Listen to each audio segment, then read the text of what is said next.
Assalamualaikum warahmatullahi ta'ala wabarakatuh. Alhamdulillah wassalatu wassalamu ala rasulillah wa ala alihi wa ashabihi wa man sara ala nahjihi ila yaumiddin, amma ba'd. Tuan-tuan, muslimin, muslimat, para pemuda yang saya hormati lagi saya kasih sekalian. Indahnya kitab yang ditulis oleh almarhum Syekh Ustaz Abdullah Nasih Alwan sebagai satu khazanah peninggalan beliau untuk kita semua, sebagai panduan yang tersusun dalam kita membina diri kita sebagai seorang pendakwah. Semalam kita telah menyebut 3 sifat yang sepatutnya ada pada diri pendakwah. Yang pertama, keimanan. Yang kedua, keikhlasan. Yang ketiga, keberanian. Pengarang telah membawa contoh bagaimana para ulama di zaman sebelum kita, mereka memiliki keberanian untuk berhadapan dengan sesiapa sahaja untuk menyampaikan kebenaran.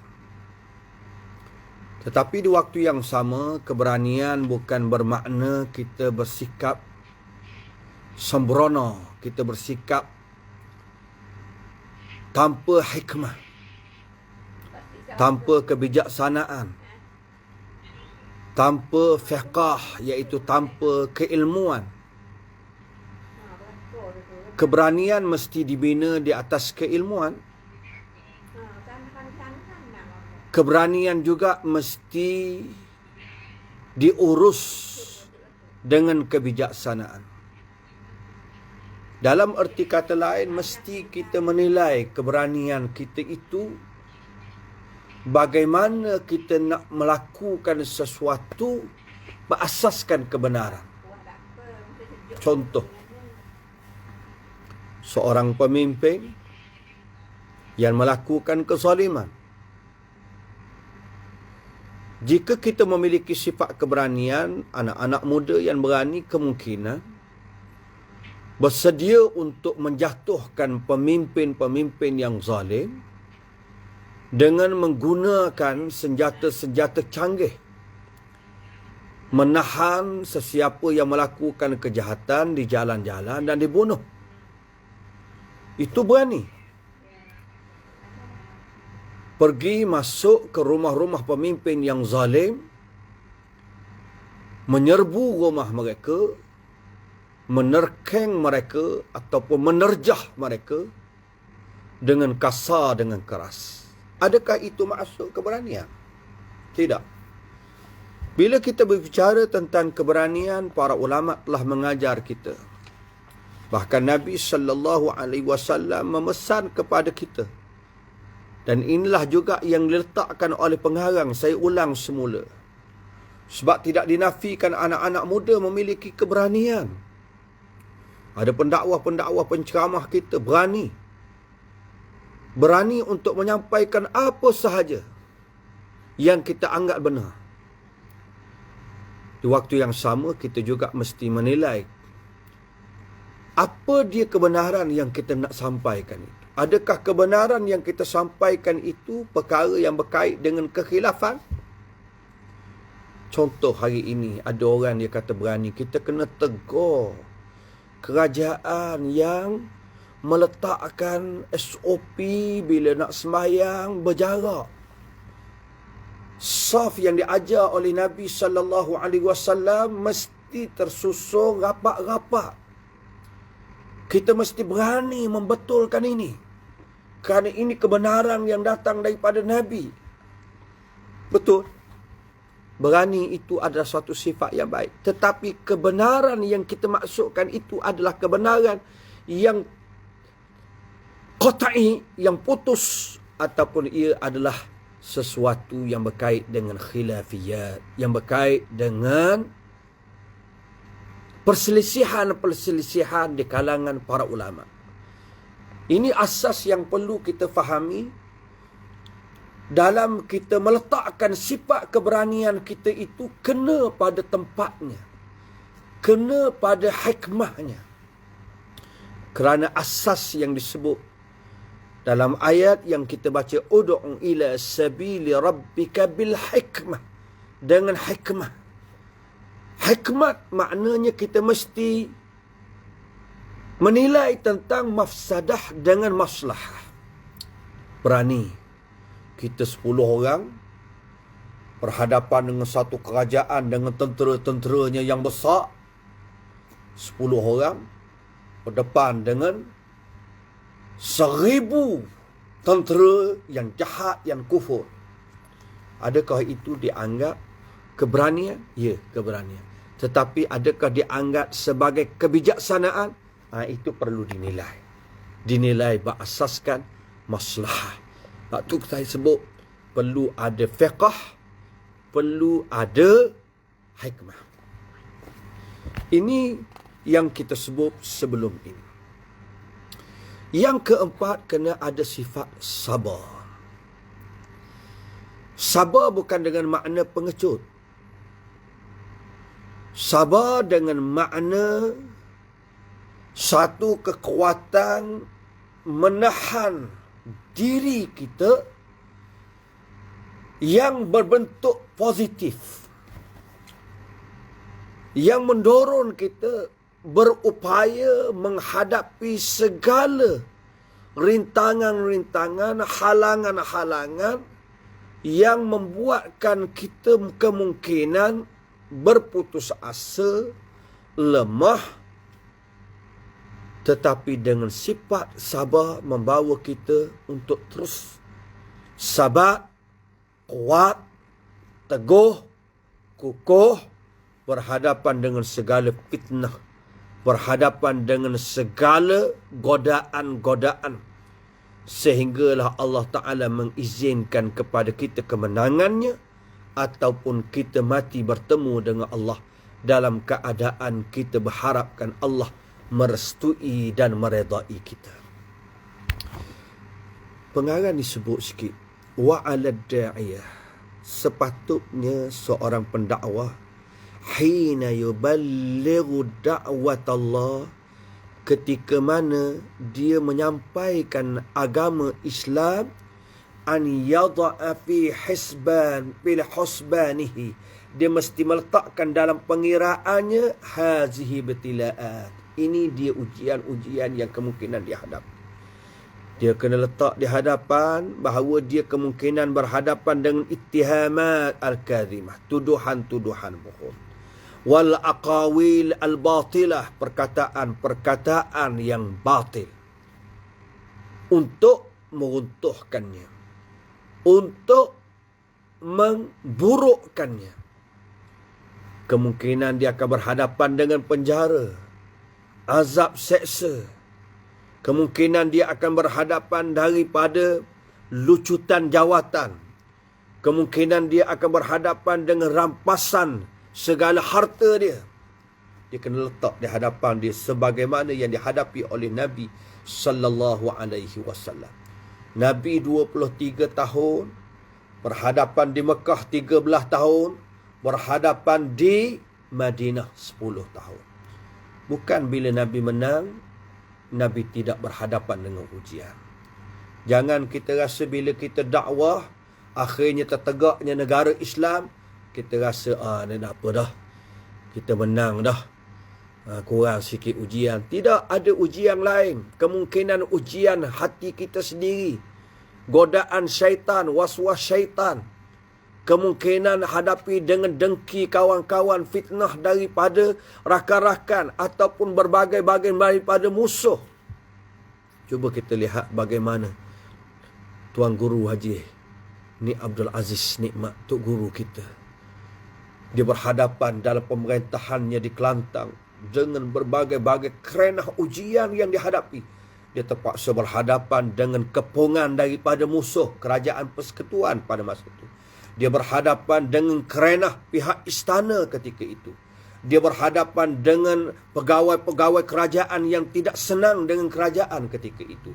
Dia berhadapan dengan berbagai-bagai pihak propaganda yang dilakukannya. Tapi dia sabar sehingga dia dapat bertahan. Rakyatnya dapat bertahan bersama dengannya. Sehingga hari ini kerajaan Kelantan diwarisi oleh kepimpinan hari ini. Ini contoh pendakwah terkini yang menunjukkan kesabarannya. Inilah yang disebut oleh Allah Subhanahu wa taala. Ya ayyuhalladzina amanu sabiru wasabiru. Ini beza dulu. Ya ayyuhalladzina amanu sabiru, wahai orang yang beriman, sabar, terus sabar. Teruskan sabar. Allah Taala suruh sabar, terus sabar. Ada orang sikit-sikit suruh sabar, sikit-sikit suruh sabar. Tak, kita seorang pendakwah beruntung jika ada kawan-kawan kita mengajar kita supaya bersikap sabar. Wasabiru, dan berilah nasihat supaya sabar bersabar. Watawasau bil haq, watawasau bis sabr.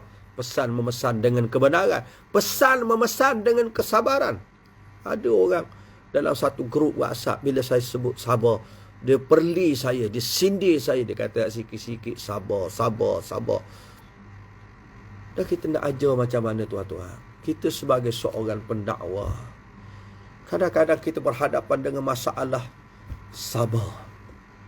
Sabar itu sebenarnya membentuk kematangan, membina kesejahteraan. Bahkan itulah yang dibawa, asas kesabaran itulah yang saya ingat Tuan Haji disebut. Berhadapan dengan ujian macam mana? Wasbir nafsaka ma'alladhi. Wasbir nafsaka. Tengok, nafs. Kita berbicara sifat nafsiyah. Sifat yang perlu ada pada dirimu. Wasbir nafsaka. Binalah kesabaran dalam dirimu. Wasbir nafsaka ma'alladhina yad'una rabbahum bilghadati wal 'ashyi yuriduna wajhah wa la tuti' man aghfalna qalbahu 'an dhikrina wattaba'a hawa wa kana amruhu furta. Ayat ini Allah Ta'ala letak dalam surah Al-Kahfi, mengajar kita khususnya di akhir zaman ini kita akan berhadapan dengan fitnah yang dahsyat, yang besar, sehinggalah fitnah Dajjal yang memerlukan kesabaran dalam diri kita berhadapan dengan segala-gala. Ni sabar. Al-Quran mengajar kita banyak. Alif Lam Mim. Ahasiban nasu an yutraku an yaqulu amanna wa hum la yuftanun. وَلَقَدْ فَتَنَّ الَّذِينَ مِنْ قَبْلِهِمْ فَلَيَعْلَمَنَّ اللَّهُ الَّذِينَ صَدَقُوا وَلَيَعْلَمَنَّ الْكَاذِبِينَ. Ni Allah Ta'ala letak asas. Allah Ta'ala akan uji kita. Uji dengan kemenangan, uji dengan kekalahan, uji dengan kekayaan, uji dengan kesusahan, uji dengan kesihatan, uji dengan kesakitan. Kadang-kadang ada orang yang diuji, pendakwah tuan-tuan, ada diuji dengan tidak ada pengikut. Mengajar di masjid, orang dengar 2-3 orang saja. Ada orang yang diuji dengan pengikutnya yang ramai. Bila dia mengajar penuh masjid. Ada orang diuji menjadi pendakwah dengan pengikut yang ramai, audien yang ramai. Bila audien yang ramai, adalah dengan sebab kita audien ramai, like ramai, followers Facebook dia ramai, akan mencetuskan ujian dalam hidup kita. Tetapi jika kita hidup pasang surut bagaimanapun, kita hidup dengan sabar berhadapan dengan ujian, insya-Allah. Ni kita berhadapan dengan COVID, perlukan kesabaran, khususnya pendakwah perlukan kesabaran. Mungkinan masa sebelum COVID kita mengajar di masjid, penuh masjid.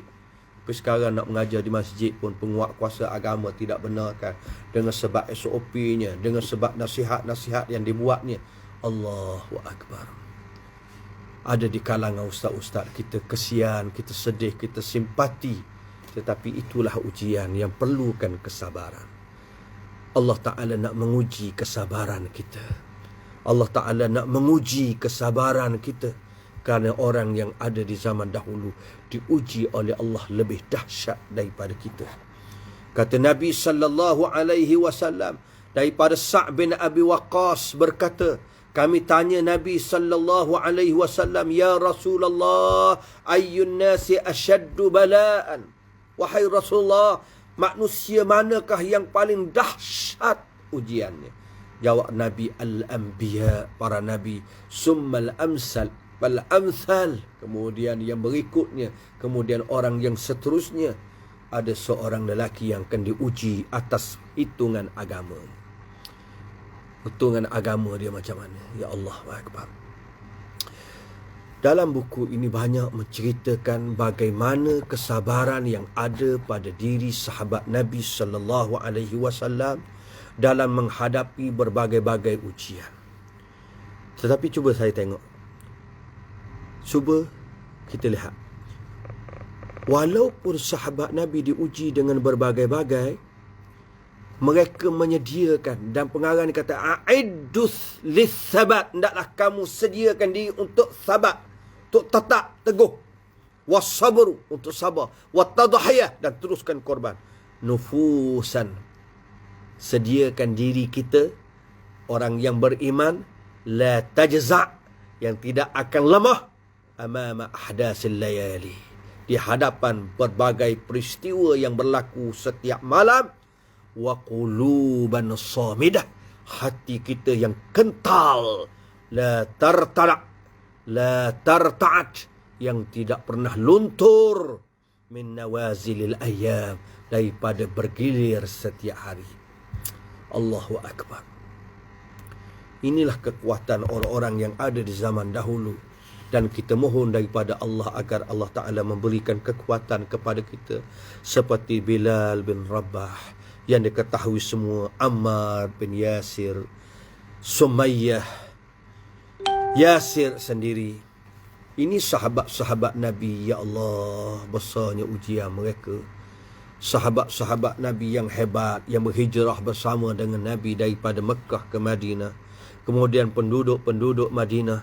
Demikian juga para tabi'in seperti Imam Ahmad bin Hanbal berhadapan dengan ideologi yang buruk di zamannya.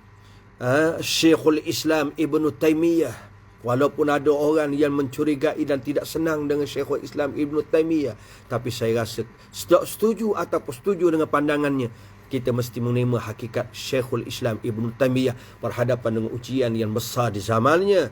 Munzir bin Sa'id, Sa'id bin Musayyab, Wali Ibn Tawus, Imam Hasan Al-Banna. Ya Allah, akhir-akhir ini musuh-musuh Islam. Walaupun Syahid Imam Hasan Al-Banna sudah meninggal dunia puluhan tahun, tetapi musuh-musuh Islam cuba mengambil kesempatan untuk memburukkan nama Al-Imam Hasan Al-Banna yang tidak lagi mampu menjawab segala tomahan dan tuduhan jahat orang sekarang. Lepas tu kita kena ingat Imam Hasan Al-Banna berhadapan dengan situasi di zamannya yang teruk, dengan penjajahan yang dahsyat. Bina kekuatan. Ringkas dia kata, saya nak ringkaskan apa yang saya sebut sebelum ini. Dalam kita nak melakukan islah, dalam kita nak melakukan taghyir, dalam kita nak melakukan hidayah, bawa kepada manusia, dalam kita berhadapan dengan berbagai-bagai ujian, tuan-tuan. Allah, ujian kalah susah, tapi kadang-kadang ujian menang lagi besar ujian dia. Memerlukan kesabaran. Ingat bahawa jalan kita menuju kerja dakwah ini, kata dia, bal 'ala da'iyah an ya'lam, bahkan wajib kepada para pendakwah sedar, yakin, anna at-tariq qad takunu mafrusha bis-sughuril kabirah atiyah. Kadang-kadang jalan kita bukan dihampari dengan batu, kadang-kadang dihampari dengan batu-batu besar yang keras, wal aswaq al-yabisa al-mu'ziyah, duri-duri yang kering yang menyakitkan, wal ashqiya, orang-orang yang jahat. Ini jalan dakwah itu yang kita terpaksa hadapi. Maka kita kena biasakan berhadapan dengan situasi ini dengan sabar dan musabarah. As-sabru wal musabarah, sabar, dan pesan kepada sahabat-sahabat kita supaya sabar. Yang kelima, yang terakhir malam ni kita akan bincang, at-tafa'ul. Orang yang melaksanakan kerja dakwah mesti bina diri dia bersikap optimis dalam kerja dakwah. Kerana bila kita bersikap optimis, kita akan membina positif. Kita akan melihat ke depan. Kita tidak akan rasa putus asa. Kita tidak akan rasa bahawa Islam ini gagal. Kerja Islam ini gagal. Kita berdakwah, tak ada sambutan. Kita bagi risalah, orang tidak terima. Kita buat berbagai-bagai kebaikan untuk ajak manusia. Tidak berubah orang.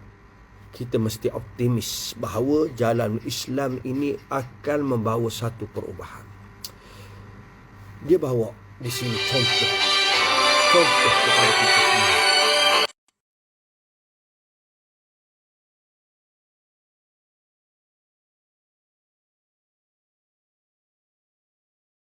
Palestin, mereka ni tidak memiliki sifat optimis seumpama ini. Ya Allah, mereka dikepung seperti umat Islam di Palestin, di Gaza. Mereka dikepung di setiap penjuru. Dikepung oleh Israel, dikepung oleh kuasa besar dunia, dikepung oleh sekutu-sekutunya. Di waktu yang sama dikepung oleh mereka yang menganggap Islam daripada dunia Islam. Dengan normalisasi yang ada pada hari ini, seolah-olah tidak ada sokongan yang kuat untuk pejuang-pejuang Palestin. Tetapi pejuang-pejuang Palestin yakin dengan apa yang disebut oleh Nabi sallallahu alaihi wasallam bahawa perjuangan Islam ini la tazalu ta'ifatun min ummati zahirina 'alal haqq hatta taqum as-sa'ah. Akan terus ada satu golongan di kalangan umatku yang menzahirkan kemenangan ini, yang menzahirkan kebenaran ini sehingga hari kiamat. Ini sikap optimis. Walaupun berhadapan dengan berbagai-bagai ujian yang kita rasakan, Al-Quran mengharamkan kita putus asa dan mengutuk orang yang putus asa. Nabi sallallahu alaihi wasallam mengajar kita supaya jangan putus asa.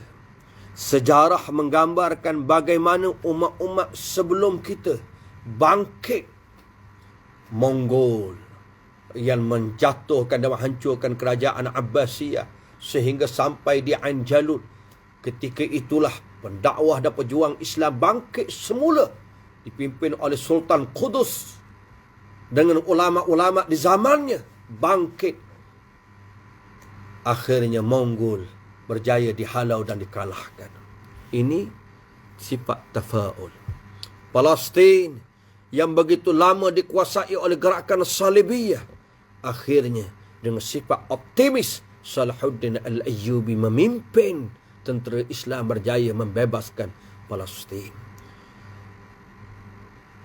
Konstantinopel berusaha untuk membukanya. Bermula daripada zaman para sahabat Nabi, usaha untuk membebaskan kota Konstantinopel. Tetapi akhirnya dengan sifat optimis Sultan Muhammad Al-Fatih akhirnya berjaya membuka kota Konstantinopel. Pengarang ini menceritakan yang pertama, jangan ada putus asa dalam diri kita. Jangan ada. Jangan ada sifat putus asa dalam diri kita.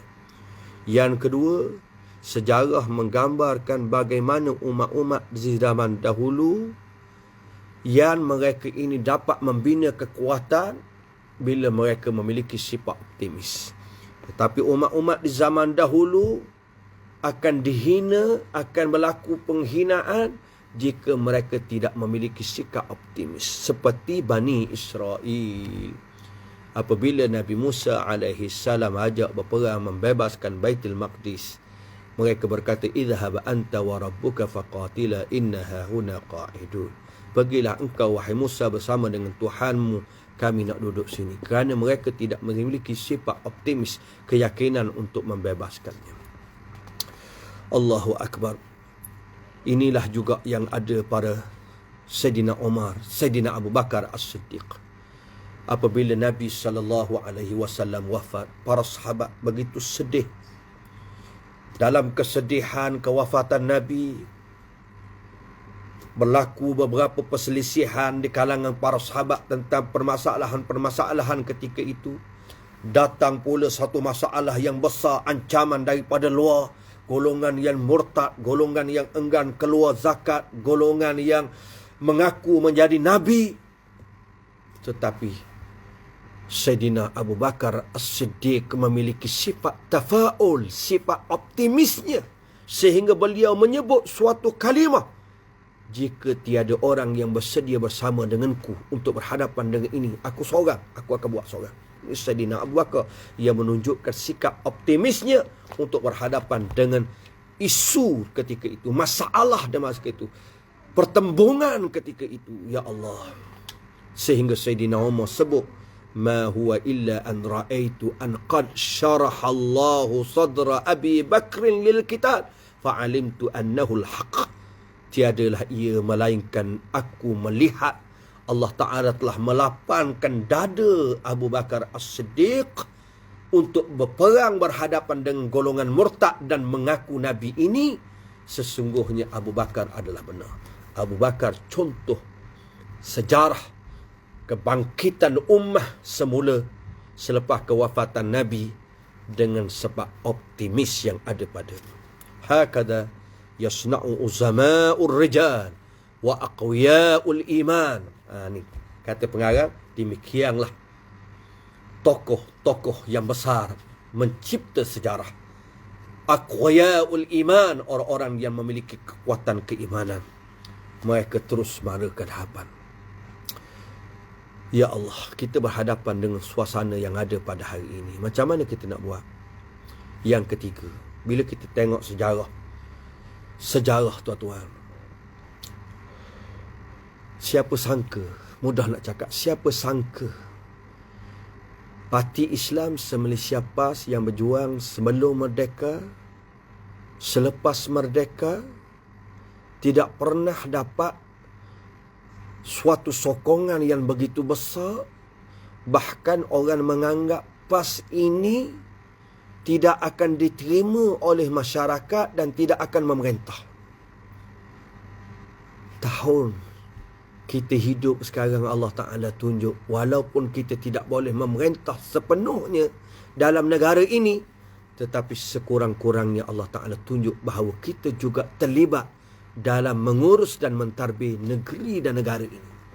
Tengok, kalau dulu kok kita tengok, kalau kita tanya orang tua-tua, ya Allah, nak ceramah, bawa orang dulu nak ceramah. Kita sekarang negeri ceramah, orang pasang semua ada speaker, mic, orang pasang ada banner belakang, kemudian orang tampal pula banner-banner di jalan-jalan untuk panggil penceramah. Saya pernah tanya penceramah-penceramah kita yang 80-an, 70-an, 60-an. Saya pernah jumpa orang lama yang pernah jadi wakil rakyat PAS tahun 60-an dulu. Saya pernah tanya dia, Cik Omar nama dia.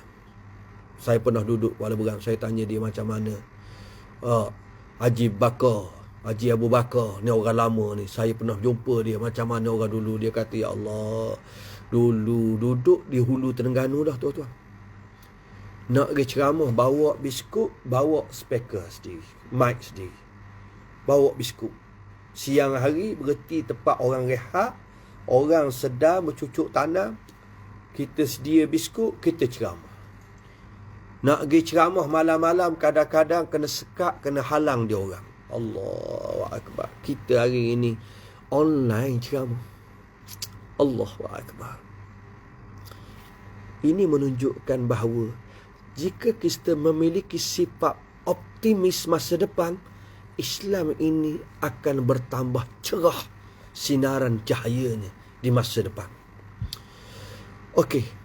Di samping itu, khabar gembira daripada Nabi, amma li anna Rasul, adapun kerana Rasulullah sallallahu alaihi wasallam sendiri basyara ummat al-Islam, memberi khabar gembira kepada umat Islam bil izzah, dengan kemuliaan, wasiyadah, dengan kekuasaan. Banyak hadis-hadis Nabi memberitahu bahawa umat Islam ini akan tiba di suatu masa mereka akan memerintah.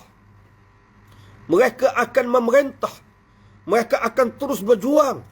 Allahu Akbar. Hadis yang banyak saya tak mau sebut satu-satu, tetapi gambaran sehinggalah kata Nabi sallallahu alaihi wasallam daripada Abi Qabil berkata, kami berada di sisi Abdullah bin Amr bin As. Ditanya, su'ila ayyu madinataini tuftahu awalan al-Qastantiniyah an Rumiyah. Ditanya kepada Abdullah bin Amr, salah satu daripada dua kota besar yang akan dibuka yang mula-mula, adakah kota Konstantinopel ataupun Rumiyah? Abdullah meminta satu bekas miliknya dan dia mengeluarkan satu tulisan daripada bekas itu, sunduk itu.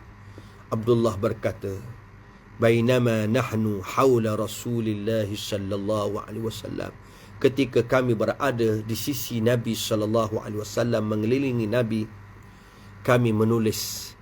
Ketika Rasulullah ditanya tentang soalan yang sama tadi, kota yang mana dahulu akan dibuka, faqal, kata Nabi, Madinatu Herakles, Madinatu Herakl, Madinatul Qastantiniyah. Kota Konstantinopel mula-mula dibuka. Sehingga sekarang kota Rumiyah belum dibuka. Belum dibuka. Walaupun kita tengok mereka sedang berkuasa, China sedang menguasai ekonomi, sekutu-sekutu Amerika sedang berkuasa, sedarlah, tiba di suatu masa kota Rom akan berjaya dibuka oleh Islam. Ini disebut oleh Nabi sallallahu alaihi wasallam. Kesimpulannya, tuan-tuan, pengarang ini mengajar kita, bila kita nak laksana kerja dakwah, kita kena hiasi diri kita. Hiasi diri kita untuk melaksanakan kerja dakwah yang pertama dengan iman. Bila kita memiliki iman, kita akan berani, kita akan memiliki sifat kemuliaan, kita akan muraqabatullah, kita akan rasa kawalan daripada Allah. Kita rasa bahawa kita nak buat kerja ni nak dapat pahala daripada Allah. Allah Ta'ala sentiasa memerhati kita, Allah Ta'ala sentiasa melihat kita. Yang kedua, ikhlas. Keikhlasan akan mengangkat kita daripada segala kepentingan dan hala tujuan yang lain daripada redha Allah Subhanahu wa Ta'ala. Yang ketiga, jur'ah, keberanian. Keberanian membuatkan kita bersedia menyatakan kebenaran. Kita tidak akan takut celaan orang yang mencela, tetapi diasaskan dengan kebijaksanaan, sifat lemah lembut dan nasihat yang baik. Yang keempat, sifat sabar. Yang kelima, optimis di medan dakwah dan jihad dengan senyuman. Bahasa dia guna comel. Bibtisamati amal, dengan senyuman harapan yang besar. Wa nafsiyati aziz, dengan jiwa sebagai seorang yang mulia. Duna an yatamallakahum ya's, tanpa dikuasai oleh rasa putus asa dan rasa untuk meninggalkan kerja-kerja Islam. Allahu Akbar. Mudah-mudahan 5 sifat ini ada pada diri kita untuk melaksanakan kerja Islam. Walaupun demikian, jangan kita letak dalam diri kita pula sebagai alasan, Ustaz, saya tidak cukup lagi sifat yang Ustaz sebut tu. Saya nak didik diri saya dulu, saya nak bentuk diri saya dulu. Bila ada 5 sifat ini, iman saya kuat, hati saya bersih, ikhlas, saya memiliki keberanian, hati saya sabar dalam ujian. Kemudian saya nak bina diri saya optimis, biar yakin sungguh, biar ada motivasi yang kuat, barulah saya nak buat kerja dakwah Islam. Tidak, bukan begitu. Kita bina diri kita, di samping itu kita mengajak manusia kepada agama Allah Subhanahu wa Ta'ala. Mudah-mudahan 5 perkara ini akan dibentuk oleh Allah Ta'ala dalam diri kita semua selaku para pendakwah, insya-Allah. Saya ucap terima kasih kepada semua yang bersama dengan saya pada malam ini. Insya-Allah kita akan sambung dalam diskusi yang akan datang tentang tajuk ataupun fasal yang seterusnya, ruhaniyah ad-da'iyah, kerohanian yang perlu ada kepada pendakwah. Wassallallahu ala sayyidina Muhammadin wa ala alihi wa sahbihi wasallam. Selamat malam.